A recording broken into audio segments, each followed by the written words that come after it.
3:45.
In the morning.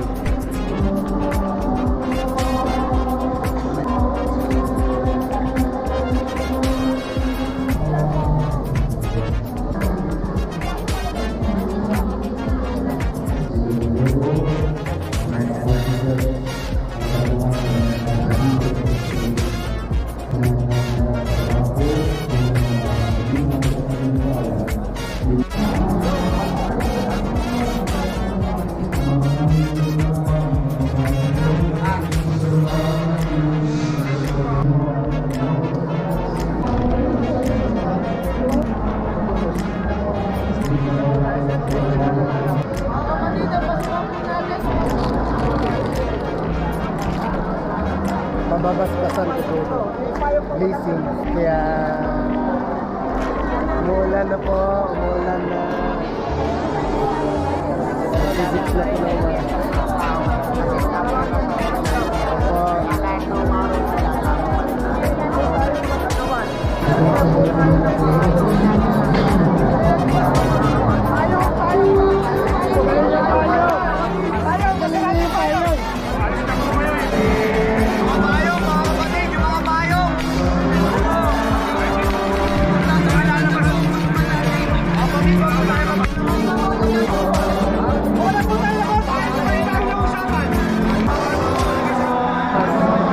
Lang sa akin natapos yung mesa. Kaya naglabasan na yung mga tao. Kaya maya mag-restart na po. Sana lang po haabot yung battery ko. Isa lang po kasi yung dala kong, isa lang po talaga yung extra kong battery. Wala po akong charger pa lang yung phone ko. Wala po ako makapili. Wala pang budget. Wala pang budget sa charger. Medyo mahal. Saka lalo na sa mic. Medyo mahal. Taste na lang po muna. Sana habang yung battery ko hanggang sa matapos yung posisyon mamaya.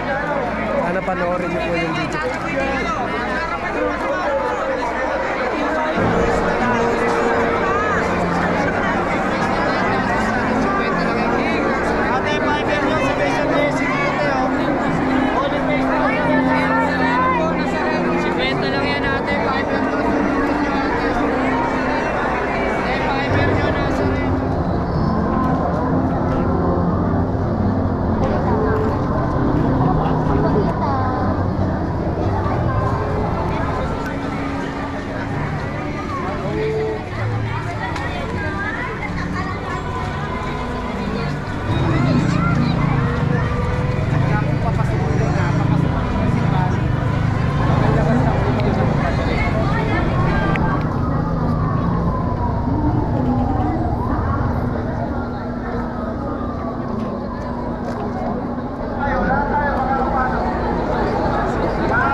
Pila di tayo at makakapasok. Ang hirap pumasok. Hanggang doon pa sa dulo yung pila.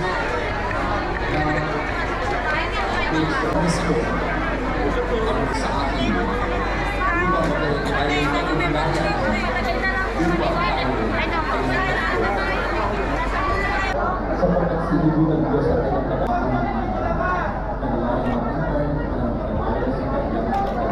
Nazareno na damit po. Kulay maroon.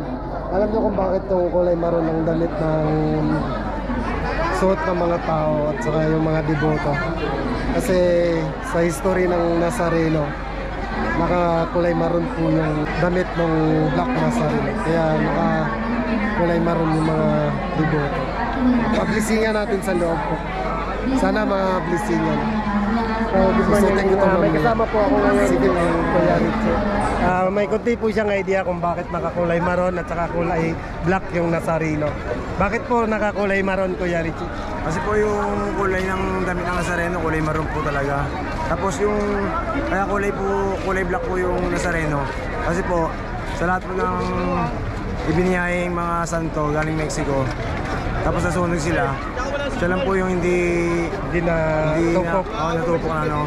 Kaya So ibig sabihin galing Mexico siya dati, Opo. tapos dinala ng Pilipinas. Tapos nasunog, kaya nasunog sa barko. kaya naging kulay black. Tapos pagdating niya dito nakakulay maroon. Apo, binigyan na kulay maroon. Okay po. Salamat po. Kada taon ka po nandito sa Nazareno kaya. Opo. Bakit po? Para sa kahilingan ng pamilya, hindi naman sa ano. Hindi maiwan sa mga sakit. So para sa yung pagdarasal na kailangan sa kasama sa pagsakripisyo mo dito ngayon. Sa pamilya. Para Okay. maging okay ang pamilya. Ganun. Iwas sa mga sakit, sa kapamakan. Okay. Salamat po, Salamat, Kuya Richie. Maraming salamat. Papa.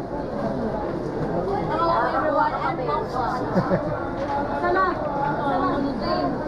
Parang hindi kayo lumalangan na kami. Pamilya po ba kayo dito lahat? Saan po kayo galing? Nabutas. So every year po kayo nandito. So dala-dala nyo pati mga bata. Kailan pa po kayo dito? Kagabi pa? O ngayong umaga lang? Alas 8 ng gabi. Alas 8 ng gabi, so dito na kayo natulog. So hanggang matapos yung prosesyon, ano yung mga bata? Iwanan o dadalhin nyo? Antay lang namin na makapasok dito. Ganun. Sige po. So, ano po yung purpose nyo? Bakit kayo naging nag-aatin ng ganito? Panata. So, every year po kayo talaga nandito. Okay po. Pati yung mga bata. Po? Alagad. Alagad kayo dyan po. Okay.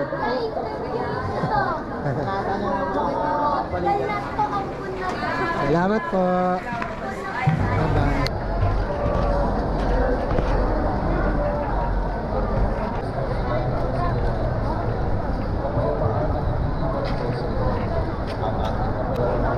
Sarado po yung daan. Sarado pala dito pag ganitong araw. So, ang dami pong tao talaga. Dito pa kami sa labas ng simbahan. Tignan mo po yun. Sa may height. Ayan po yung simbahan.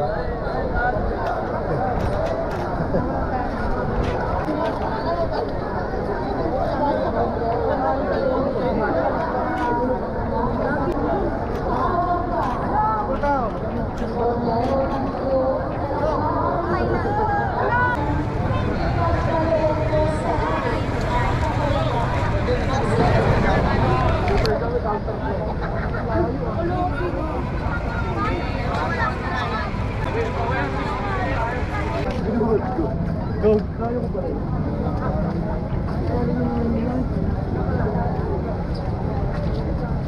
Wala talaga ako dito.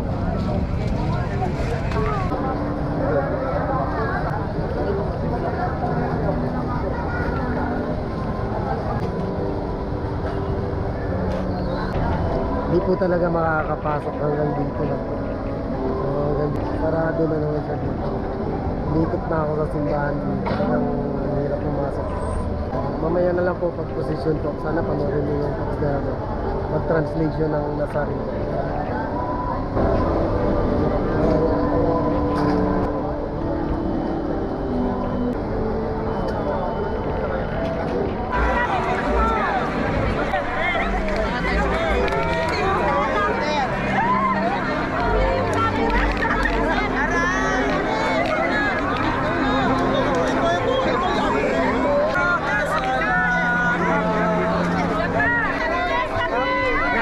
Po yung mga tao sa Holy Water dahil gusto mablisingan yung lahat ng alam nila.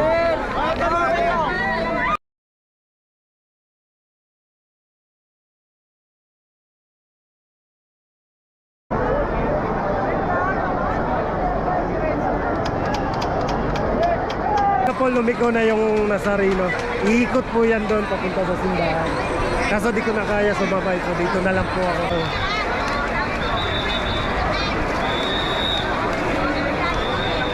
Saan nalobat na yung dalawa kong battery. Wala po kasi akong charger.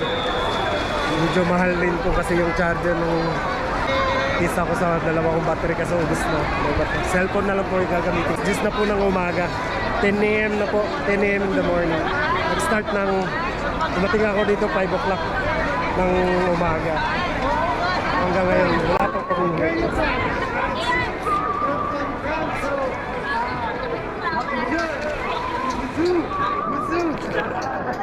How long you been here in Manila?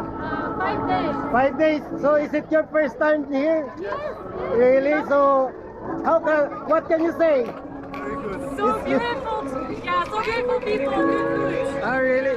You wait for the Nazarene will come. You will see how the... Yeah, he will come here. Yeah. Okay. See ya. Enjoy.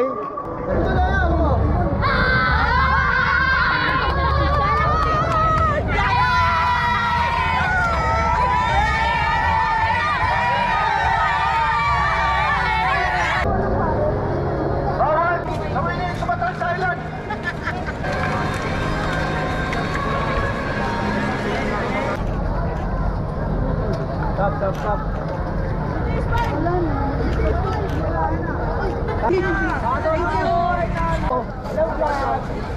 Kain kayo, kain. Kain na kayo. Kaway. Hello, Philippines. Magandaan niya. Hindi ko talaga na maganda to, kuya. Di ko nga, ngayon ko lang nakita eh. Magkano po? 300 to. 300. Ito 600. 600. Tapos, Yung mga panyo, 35, tatlo 100. alin ito? Yan, lahat yan. Kahit anong kulay. Panyo, towel, dito. 35, tatlo 100. Ito, 50. Mga nabindisyonan na ba yan natin? Hindi, kasi hindi pwede pa Kami yung dibindisyonan. magpa-dibindisyon. Oo, kailangan kayo magpapabindisyon. Okay. Salamat po. Bakit kayo nandito? Ate po, para maka-fiesta. Fiesta ng ano? Nazareno. Fiesta ng Nazareno para magdasal? Agad. Lagi-lagi. Lagi-lagi. Okay. Salamat. Kuya, may tanong lang po ako sa inyo. Bakit po naging Black Nazarene yung Nazareno? Nung binabiyahe siya dito, Galing po saan? sa Mexico. Tapos, anong nangyari po? Bakit naging black? Kasi kahit nasunog siya, nang buo pa rin siya. Kaya tinawag na Nazareth, Black Nazareth. Tupok po pala siya, tapos hindi siya natupok, buo pa rin siya. Kaya Tapos pagdating dito sa Pilipinas, buo pa rin siya kahit nasunog. Okay. Binalot siya ng maroon na damit, tela. Kaya naging maroon yung damit ng nagdideboto at saka naging holy siya dahil yung barko na sinakyan niya, hindi siya natupok. Naman po. Salamat po kuya. Salamat po sa inyo.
lumayo na ako, di ko kaya lumapit. Grabe, ikit. Saka bawal yung may bag. Lahat walang dala, walang bitbit. Ako nakabitbit ako ng bag. Saka nakasapatos ako. Bawal nakasapatos. Kaya lumayo na lang ako. Walang signal niyan, di maka-live. Tinatay yung signal dito.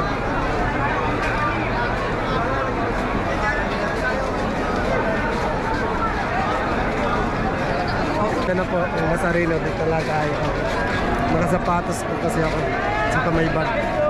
Bawal po lumapit.